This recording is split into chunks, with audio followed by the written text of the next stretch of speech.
Amém. Glória a Deus. Teve um culto que eu não pude dar a boa notícia, não foi, Sérgio? Que o Fortaleza não ganhou a final, mas hoje eu posso dar a boa notícia que um time brasileiro ganhou para um time argentino. O Fluminense foi campeão da Libertadores, né? Posso começar hoje falando isso. Que venha o Manchester City. Que venha Haaland. Sou mais cano. Não é verdade? Queridos, como vocês já sabem, vocês já podem deixar sua Bíblia aí aberta na segunda carta de Paulo a Timóteo. Nós hoje vamos ler o capítulo 3. Glória a Deus.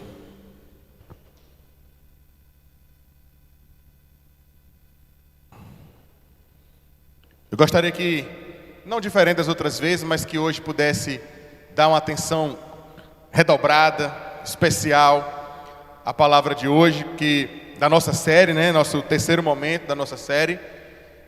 Porque a palavra de hoje, o capítulo 3, é o capítulo mais intenso de todos os 4 capítulos da carta de Paulo a Timóteo, porque essa é uma carta que exorta, mas essa também é uma carta que conforta, e essa é uma carta que nos traz esperança, que fala da perseverança, da luta com a esperança, né, com a esperança ao lado, para vencer as batalhas, as dificuldades, vencer as falsas doutrinas, vencer o pecado e vencer o mundo iníquo. Lembrando que nós estamos no nosso terceiro capítulo, nosso terceiro momento. Tiver vontade, Luizinho, você pode ir lá na nossa página, no Instagram, nosso canal. Tem os outros dois. Não usa essas coisas não, né? Ih, Luizinho, das antigas. Nós temos lá 2 episódios, né, da nossa série. Temos esse terceiro. Na próxima semana nós vamos estar finalizando. Nós tivemos textos que foram, em outro momento, revelou uma certa dureza. Esse também revela dureza em relação aos outros. Mas esse nos dá uma perspectiva diferente. Alimenta em nossos corações, como eu já disse hoje, esperança, porque nós sabemos que a palavra do Senhor revela quem é a esperança do crente, não é verdade? Muitos têm esperança em homens, muitos têm esperanças em ideias, em partidos, em políticos, em crenças particulares, mas o crente se move, se comove e se derrama por meio da manifestação de Jesus Cristo ao seu redor.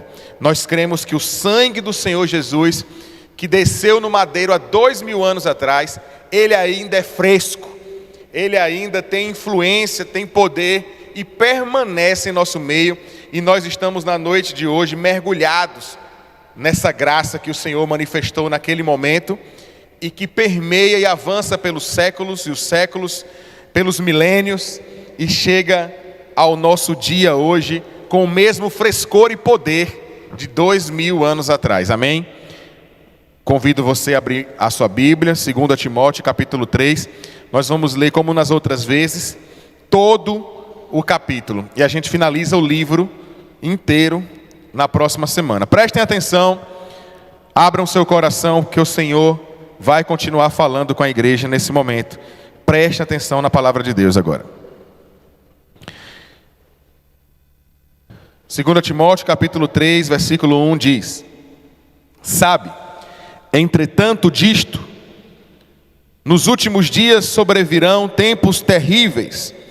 Os homens amarão a si mesmos, serão ainda mais gananciosos, arrogantes, presunçosos, blasfemos, desrespeitosos aos pais, ingratos, ímpios, sem amor, incapazes de perdoar, caluniadores, sem domínio próprio, cruéis, inimigos do bem, traidores, inconsequentes, orgulhosos, mais amigos dos prazeres do que amigos de Deus, com aparência de piedade, todavia, negando o seu real poder.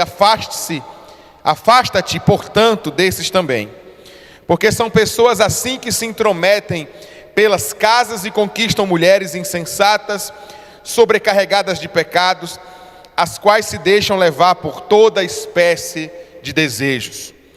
Elas estão sempre aprendendo, mas jamais conseguem chegar ao conhecimento da verdade.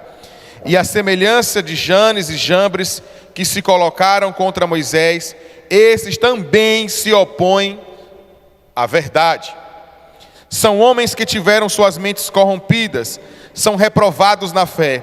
Contudo, não irão longe, pois como no caso daqueles opositores, a insensatez que lhes é própria se manifestará claramente a todos. Só uma rápida pausa. Aqui até o versículo 9, Paulo em sua carta manifesta mais uma vez aquilo que nós percebemos também nas cartas anteriores. A maldade do mundo, o pecado, a iniquidade, como as pessoas estão entregues a essas perversidades. E mais uma vez, lendo essa carta, a gente percebe, igreja, a gente percebe o quanto esse texto parece que foi feito para o nosso momento.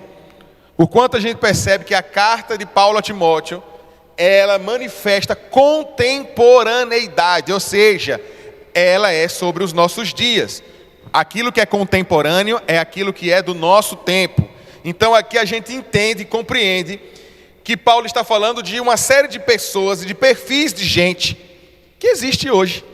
Olha que coisa interessante. A gente sabe que algumas Bíblias gostam de colocar títulos, né?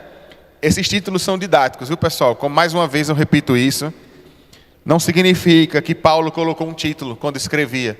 Significa que quando foi fazer uma edição, alguns editores analisam e compreendem o que é o texto e sinalizam com um título.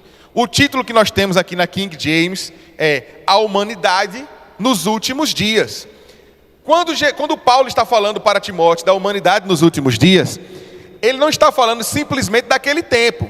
Olha, Timóteo, quando você sair daí, a galera vai estar assim, ó, o pessoal vai estar se comportando desse jeito aqui. Não apenas isso. Paulo já está aqui como um ato de inspiração do Senhor, falando nesta carta que nós chamamos de quê, igreja? Ó, pessoal, estou tentando organizar um Enem, viu? Para a gente fazer o Enem de 2 Timóteo. Então vamos prestando atenção aí que a gente vai tentar uns prêmios e ver se a gente faz o Enem de 2 Timóteo. Então vamos prestar atenção. Nesse momento aqui, Paulo está falando com Timóteo e está falando sobre o nosso tempo. Que a palavra revelada, a palavra inspirada aqui, ela é contemporânea. Porque nós chamamos nos outros cultos, nos outros momentos, outros intérpretes, né, comentaristas bíblicos, vão falar a mesma coisa. 2 Timóteo é o testamento de Paulo à igreja. Por quê?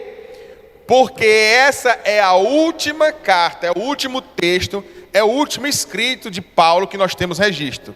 Acabou. Zé Fininho.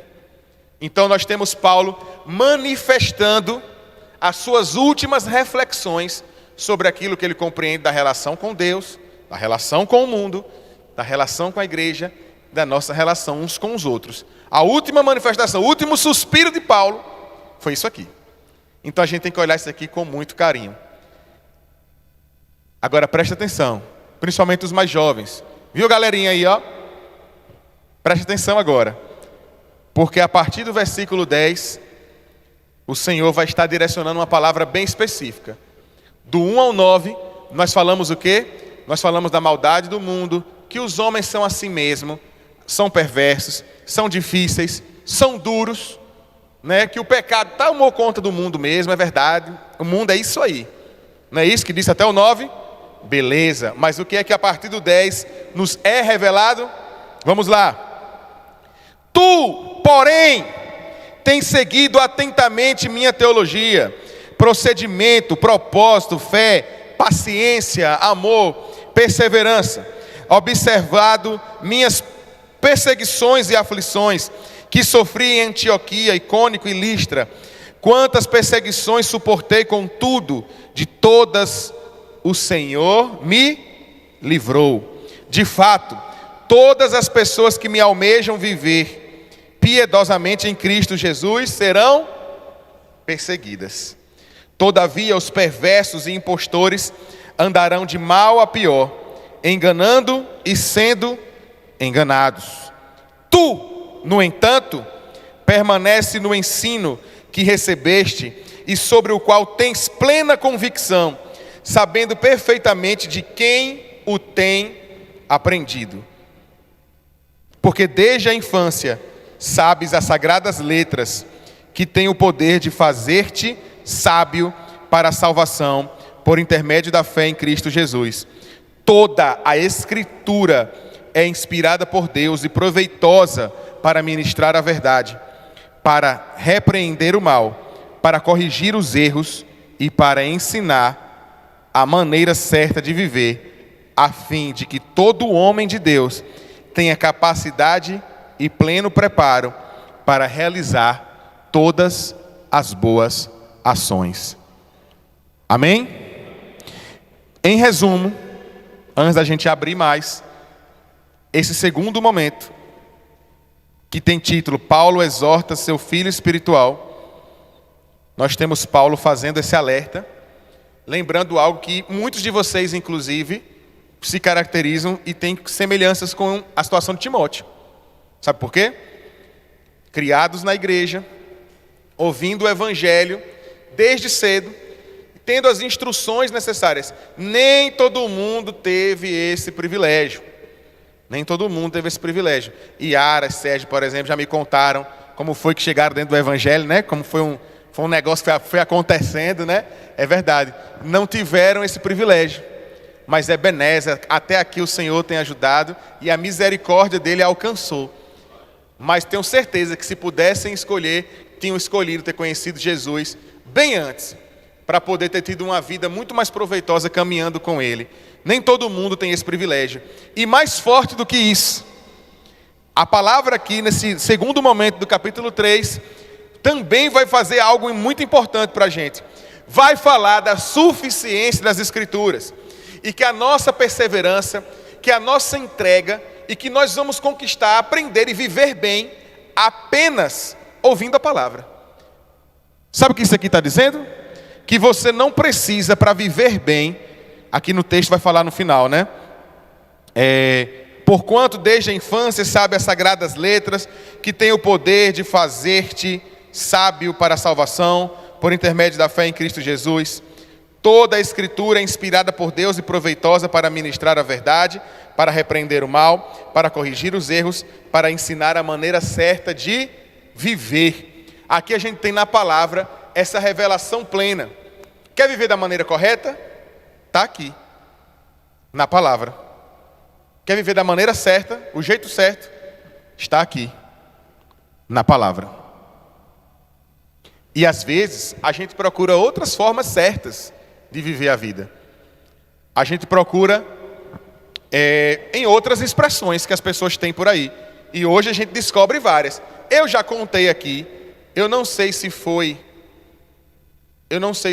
na primeira palestra aqui, no nosso primeiro momento da série, ou se foi numa outra pregação. Mas eu falei, por exemplo, que no Instagram a gente não vê muito, né? No Instagram a gente vê muito um negócio de marketing digital, todo mundo é empreendedor no Instagram, né? Todo mundo é empresário, né? Tudo é muita coisa assim. Mas no TikTok, que às vezes a gente fala que o TikTok é só dancinha, mas o TikTok tem um negócio mais problemático do que o Instagram. O TikTok tem vendido e tem mostrado muitas expressões filosóficas.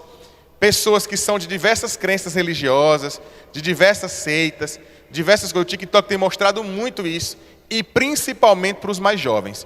Eu não sei qual o propósito, não sei qual o objetivo, e não sei se isso realmente é generalizado, ou se segue uma inteligência artificial ali, né?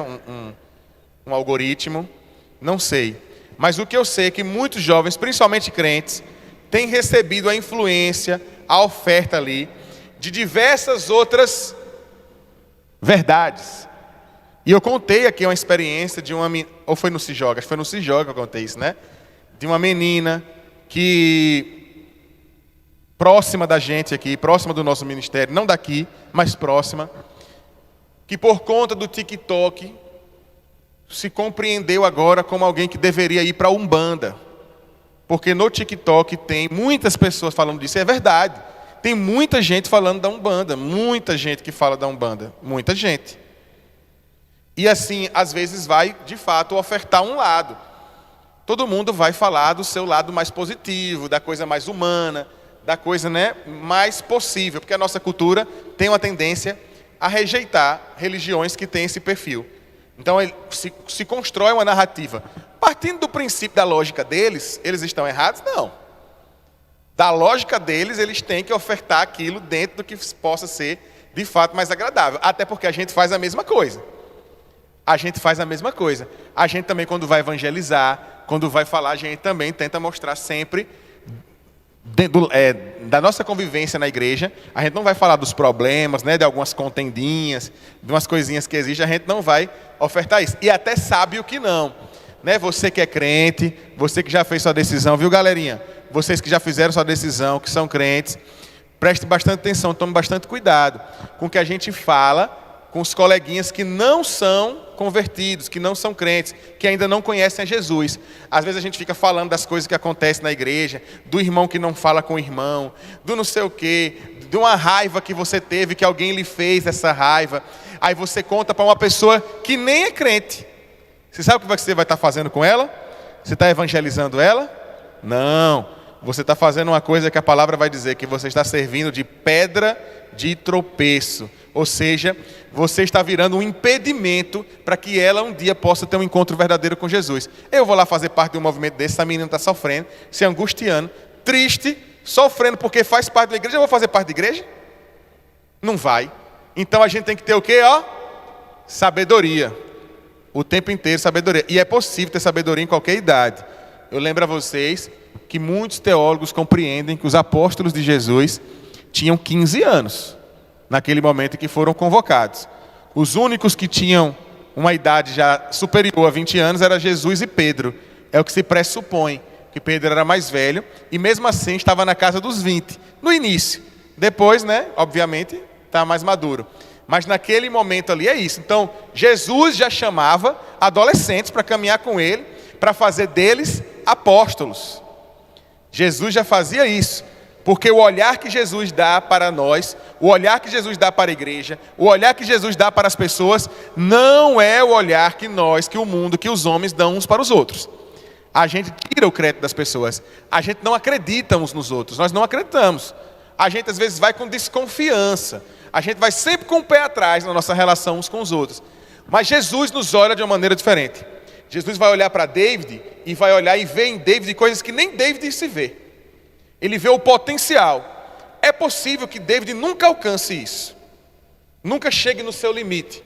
Mas Jesus vê muito além. A tudo aquilo que você pode realizar, David. Mas o Senhor também quer o nosso esforço. Lembra do segundo episódio?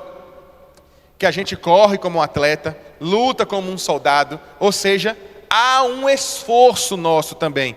Mas o Senhor sabe o que nós podemos fazer, o que nós podemos realizar, os impactos que nós podemos dar sobre o mundo, as conquistas que nós podemos ter, como também sabe das nossas fraquezas, das nossas fragilidades, mas nem por isso, não é isso que o Senhor exalta. Em nenhum momento o Senhor exalta as nossas fraquezas, mas exalta as nossas potencialidades, aquilo que a gente pode ser, aquilo que a gente pode alcançar. Quem tem que lembrar das próprias fraquezas não é Deus, Jesus lembrando a gente disso. Nós mesmos que precisamos estar sempre lembrados das nossas fragilidades, das nossas fraquezas.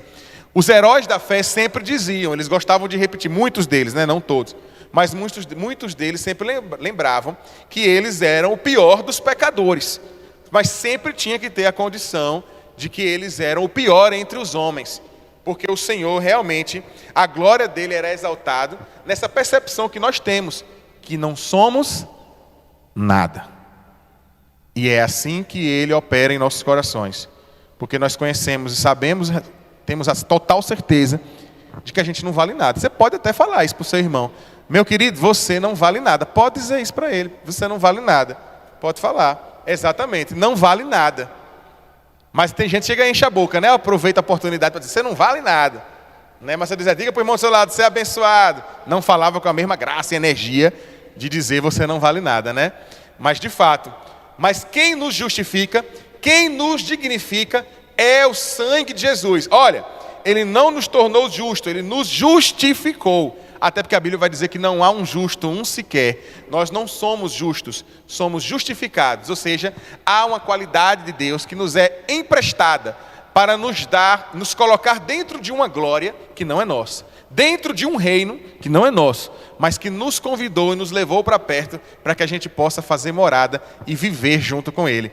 É aí que manifesta a graça, o amor e a misericórdia de Deus, que pegou um bando de sem vergonha que não vale absolutamente nada e deu dignidade para essas pessoas. Este é o Senhor. Amém? Glória a Deus. Deixa eu só dar uma golada aqui que eu falei sem parar.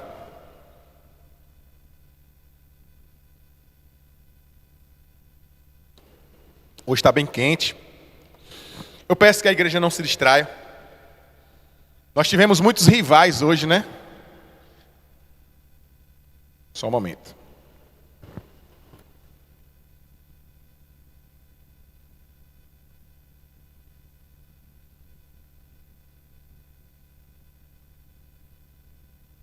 É que meu filho tá doente aí. Vitória estava mandando mensagem aqui. Nós temos algumas coisas acontecendo, né? Deixa a gente... Até temos uma quantidade razoável, né? Hoje, considerando a série de contratempos que existem para hoje, né? Tem aniversário acontecendo. Teve o jogo do Fluminense, que eu sei que tem gente que não vem porque é final de Libertadores, né? Teve o feriadão, né? Que emendou aí, tem gente viajando. E ainda teve um detalhe também. Tem gente que já está no pique para o Enem, que é amanhã. Alguém aqui vai fazer o Enem amanhã? Ninguém? Tá vendo? Então o pessoal já está se concentrando. O pessoal que não veio para a igreja, viu que estiver assistindo a live aí, o pessoal que não veio para a igreja, porque vai fazer o Enem. Se eu descobrir que vocês estavam no pastel até 11 horas da noite também, viu? Eu vou puxar a orelha. Tô brincando, pessoal, não puxa a orelha não. Vamos lá. Ó. Primeiro ponto que a gente percebe aqui, que Paulo vai chamar a atenção e vai falar desses últimos dias. Paulo vai chamar a atenção para uma deterioração moral. O que significa isso? Vocês sabem o que é moral? Pergunta aí para o irmão do seu lado, o que é moral? E responda para ele aí, vá. Se eu conheço bem Luizinho, o que é moral? Luizinho vai dizer, sou eu sou moral. Acertei, Luizinho? Falou isso não, né? Moralzinho, né? Pois bem, não sei qual foi a resposta que você deu. Mas quem já está no ensino médio, principalmente, já deve ter cansado de ver que toda escola que eu chego, todo lugar que eu chego, Yara, todo lugar que eu vou dar aula, os alunos de filosofia sempre dizem a mesma coisa. Os alunos da escola sempre falam a mesma coisa. A gente só teve aulas esses 3 anos sobre ética e moral. Todos falam a mesma coisa. Só teve ética e moral o ano todo. Filosofia só fala de ética e moral. Aí eu faço uma pergunta justa, né? Tá bom. Então o que é moral? Vocês têm 3 anos que só vê ética e moral. Eu lá sei, professor. Eu falei, então o problema não era. Talvez o professor até falou outras coisas, mas você só estava focado naquilo que, né? Na sua piada aí. Pessoal, moral é um conjunto de valores. Em resumo, a gente vai entender que moral é uma das formas, junto com a ética, é uma das formas de se usar um instrumento, né, uma medida, para poder sempre conseguir enxergar o que é certo e o que é errado. Quando eu tenho uma percepção moral, uma percepção ética, tem um pouquinho mais de diferenças. Mas, em resumo, a gente entende que é um óculos que a gente bota, que consegue fazer com que a gente veja o que é certo e o que é errado. E a moral é identificar aquilo que é correto, aquilo que está dentro da norma, dentro do princípio, dentro do valor. Então, com esse óculos, que é a ética também, eu consigo enxergar aquilo que é moral, aquilo que é imoral. Eu consigo começar a ver isso. A palavra que vai falar, Paulo vai fazer, ele vai chamar a atenção de Timóteo o tempo inteiro. O mundo é imoral. Ou seja, o mundo está nem aí para os valores. O mundo não está nem aí para o que é certo e para o que é errado. O mundo não presta. Tinha um irmão que fez parte aqui da nossa igreja, há uns 25 anos atrás, que ele ia se candidatar a vereador, uma época. Há uns 25 anos atrás mesmo, anos 90 ainda. E ele andava aí, eu me lembro dele, eu me lembro que no carro dele tinha um adesivo que dizia bem assim: fulano para vereador. Não tinha nada a ver o slogan, né? Fulano para vereador. Se Deus é joia, o diabo é bijuteria. Não tinha nada a ver, né? E aqui ele ele tentou usar de uma lógica de que o diabo vende algo que aparentemente tem valor. Aparentemente, o que é uma bijuteria? É uma tentativa de emprestar um valor simbólico que existe na joia, que a gente imagina esse valor da joia, e por conta de apreciar a imagem na bijuteria, a gente às vezes atribui o mesmo valor, mas ele não constitui, não é feito das mesmas intenções, do mesmo material que a joia. A bijuteria é a vida fútil dos homens, dos seres humanos, que a gente vive muito pela imagem, a gente vive muito pela aparência. O texto de Paulo a Timóteo vai falar sobre a busca pelos prazeres, que o homem vai estar atolado nisso, vai estar buscando isso, mergulhado nisso. Mas a gente compreende através da leitura da palavra que o homem não vai encontrar absolutamente nada nessa busca. Ele não vai ter sentido nisso. Os homens procuram prazeres em muitas coisas. Quando eu falo homens, estou falando da humanidade. Procura prazeres em muitas coisas. Nos relacionamentos. Procura prazeres nas substâncias. Procura prazeres no poder, na ascensão profissional. Não, eu tenho que crescer a todo custo. Eu tenho que ter um melhor emprego, ter um melhor cargo. E aí o homem coloca isso como um motivo para viver.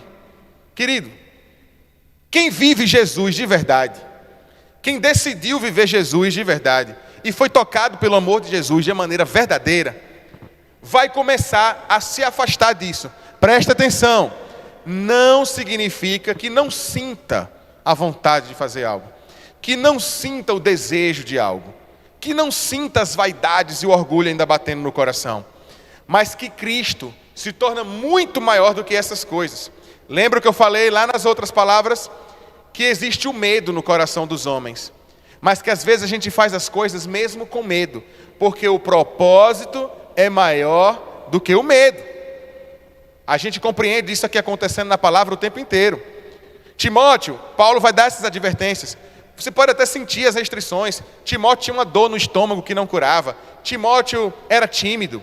Timóteo às vezes era grosseiro nas respostas, que é uma característica dos tímidos, né? Você que é tímido, né? Que gosta de dizer, eu sou tímido.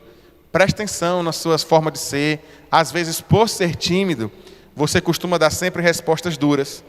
Você costuma não conseguir medir a forma de se comunicar com as pessoas. Né? É por isso que a gente tem tantas pessoas, às vezes, grosseiras e arrogantes nos nossos dias, porque nós também temos muitas pessoas tímidas, mais do que antes. Porque as pessoas são muito retraídas, poucas habilidades sociais. Os meninos hoje, as crianças, adolescentes, né, vieram de uma geração criadas no tablet, no celular, trancadas dentro de casa, com as ruas inseguras, os pais não deixam brincar como a nossa galera brincava no meio de rua, não é do mesmo jeito. A gente sabe que não é, então isso criou uma geração muito mais reclusa, com menos habilidades de convivência, então isso faz com que tenhamos uma geração muito mais problemática na forma de viver, né? Que tem na forma de se relacionar, que enfrenta mais desafios do que a gente, e às vezes a gente tem que parar e perceber. Tá, mas eu sou assim, é verdade, mas Jesus disse, aquele que quiser seguir a mim, negue a si mesmo e carregue a cada dia a sua própria cruz, ou seja, tecnicamente não tem nem problema o seu jeito. Não é um problema o seu jeito de ser. O problema é você estar conformado com o seu jeito de ser. Tem que permitir Jesus promover mudanças. Jesus trata meu coração. Eu sou um cara orgulhoso. Eu sou uma pessoa orgulhosa. Já disse isso aqui várias vezes.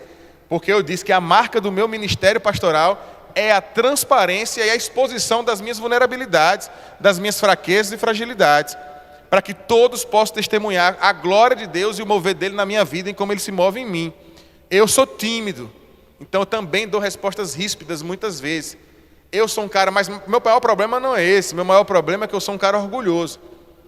Para que eu compreenda uma coisa e eu aceite uma outra verdade, diferente daquela que eu já tinha formatado, custa. Mas eu tenho feito isso, tenho exercitado isso, porque eu tenho permitido a ação do Espírito Santo na minha vida, para que possa forjar um entendimento novo, que seja muito mais parecido com o de Cristo do que o meu. Queridos, nem sempre o mundo vai ser como eu quero, ou como eu entendo. A Bíblia nos oferece coisas que às vezes a gente não concorda, porque às vezes a nossa carne está dizendo outra coisa. Não, o legal é isso. A gente fica, eu não aceito muito isso, mas eu obedeço, porque a palavra está dizendo isso. Mesmo que eu não goste, mesmo que eu ainda não sinta o motivo do porquê a Bíblia é assim sobre determinado assunto, mas eu obedeço, porque o que importa é agradar a Deus. É isso que é importante e que a gente tem que viver e entender o tempo inteiro, esse mover dele nas nossas vidas. Uma outra advertência que Paulo também faz, ele aproveita, como ele faz nos outros momentos, é mais uma vez uma advertência aos falsos mestres. Presta atenção, igreja. O tempo inteiro tem alguém falando uma mentira para a gente. Você não tem como saber, mas todo dia alguém lhe conta uma mentira. É provável que nas suas conversas hoje, alguma mentira chegou ao seu ouvido hoje. É bem provável. Se não de um amigo, da televisão, da internet, do grupo do WhatsApp, mas alguma mentira você foi exposta hoje. Sabe por quê? Porque a mentira é parte da natureza deste mundo. O diabo é o pai da mentira e ele tem governado muitas coisas neste mundo. Só que aí que está. A gente sempre pensa de uma maneira muito isolada, mas há muitas coisas travestidas de cristãs, travestidas de santas, que também ensinam coisas mentirosas para a gente. Preste atenção. Não é muito mais fácil para o diabo, para ele quer chegar no seu coração, ele quer ganhar o seu entendimento. Satanás quer você, ele te quer, isso é fato, senão ele não estava trabalhando tanto, e ele te quer muito, muito.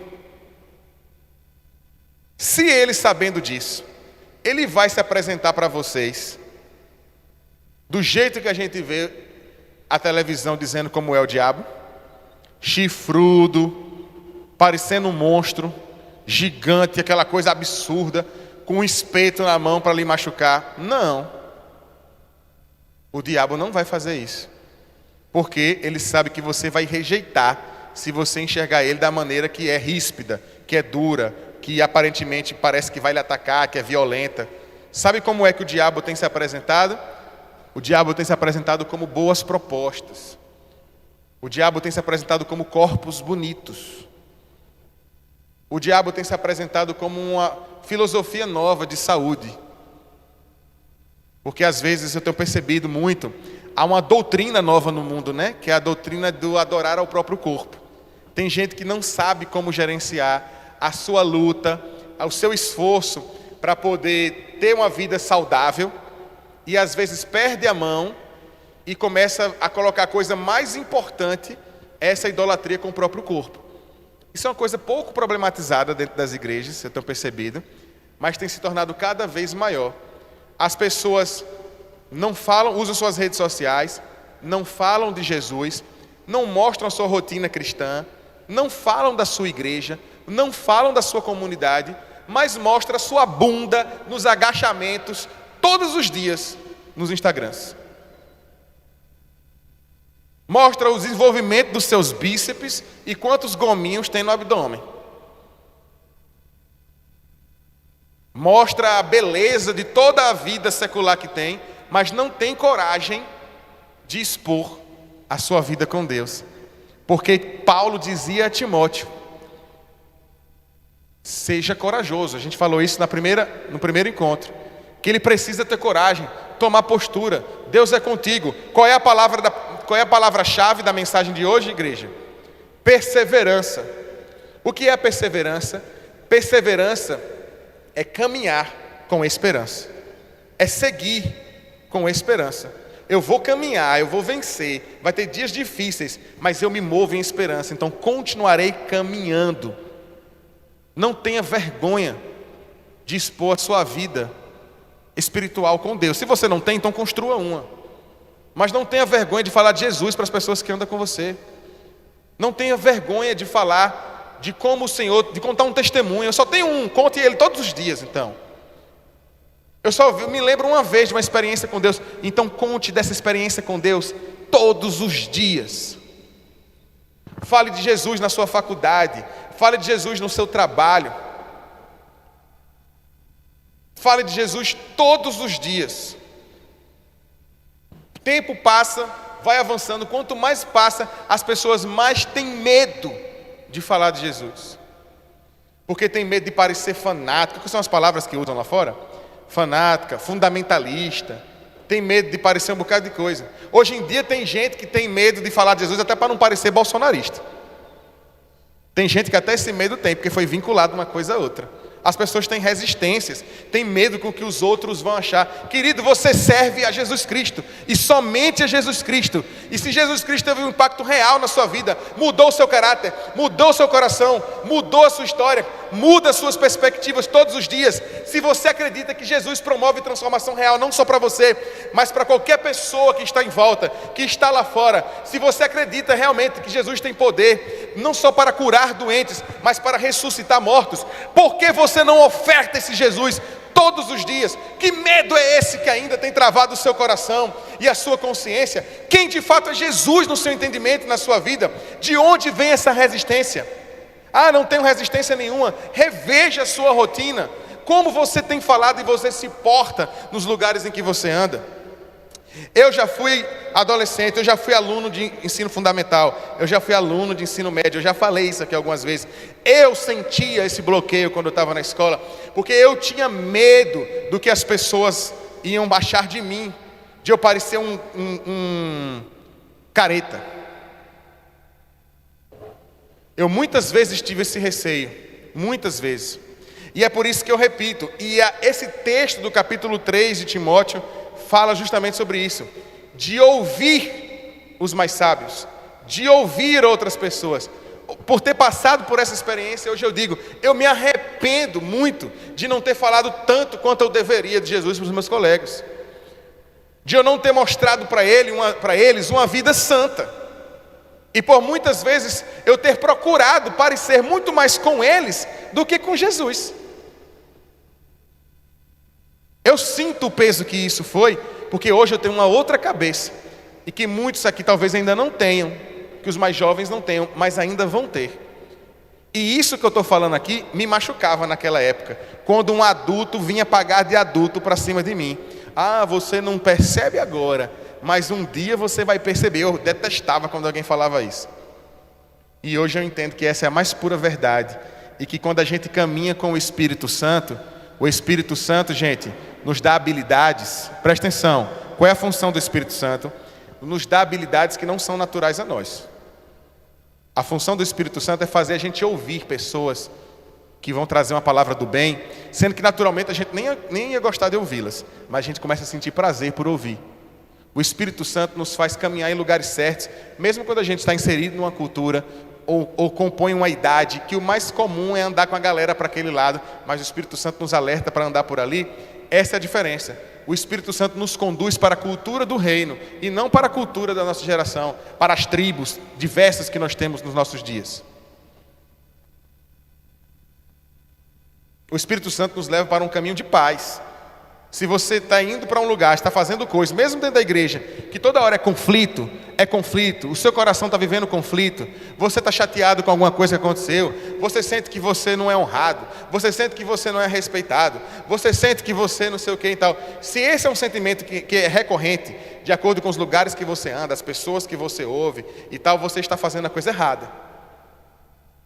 Então você precisa ter um reencontro com Jesus e ser reconduzido a uma vida de intimidade com Ele, para que o Senhor possa, através do Espírito Santo, reforçar o seu caráter, mudar o seu olhar, o seu ouvir, o seu caminhar, o seu sentir.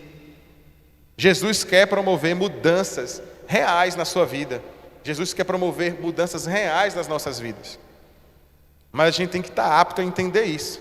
A gente não sabe como é que Timóteo estava reagindo a essas coisas aqui, porque aqui a gente tem uma carta de Paulo. A gente não sabe como Timóteo estava. Lembram? Paulo estava preso. Sabe por quê? Porque Paulo estava sendo perseguido Porque Paulo era um cristão, talvez um dos mais famosos na sua época, em um contexto em que o imperador Nero estava acusando os cristãos de terem tocado fogo em Roma. A história sabe que foi o próprio, né? Foi uma articulação que ele fez para poder botar fogo em Roma, para culpar os cristãos. Ele estava preso, acusado, sabe de quê, gente? Terrorismo. Paulo era um terrorista, para a lei da época. Mas o terror que Paulo estava provocando nas pessoas era outro. Porque aquilo que Paulo dizia, aquilo que Deus inspirava ao coração de Paulo para dizer, estava provocando terror nas almas pecadoras. O terror que Paulo estava provocando era esse. E as pessoas precisavam acusar, precisavam perseguir Paulo. Porque mais uma coisa que essa carta nos aponta: quem decidiu viver Jesus vai ser perseguido. Meu filho, se você está inserido numa escola, numa faculdade, num trabalho, em que não tem uma única pessoa que faz uma piada com você por você ser crente, que fica fazendo piada com você por conta da forma que você fala, das coisas que você ouve, dos lugares que você anda, então alguma coisa está errada com você. Porque Paulo, a palavra o tempo inteiro vai alertar para isso. O tempo todo vai ter alguém tirando onda com a nossa cara. Toda hora. E toda vez que alguém tira onda com a sua cara, porque você faz algo que é aquilo que o Senhor quer que você faça, você tem que abrir os braços: Senhor, obrigado. Eu estou fazendo aquilo que tem que ser feito. Continue me dando força para que eu faça ainda mais. Porque eu quero provocar ainda mais. Porque um dia a palavra vai chegar a esse coração de uma forma. Porque eu creio que a palavra do Senhor ela não é vazia em nenhum momento. O tempo inteiro há algo que está batendo, penetrando os corações dos outros. E vai promover em algum momento quebrantamento. Quando promover quebrantamento, aí salvação é uma decisão do sujeito. Aí ele quebrantado vai ter oportunidade de fazer essa escolha. Se ele quer ou se ele não quer caminhar com Jesus. Mas as pessoas gostam de dizer uma coisa que eu acho interessante. Você lê a Bíblia, mas lá fora a Bíblia que eles estão lendo é você. A Bíblia que se lê lá fora é o seu comportamento. A Bíblia que seus colegas da escola estão lendo é você. Eles não abrem a Bíblia, eles olham para você. Você sabe como é que... Eu não peguei essa fase não.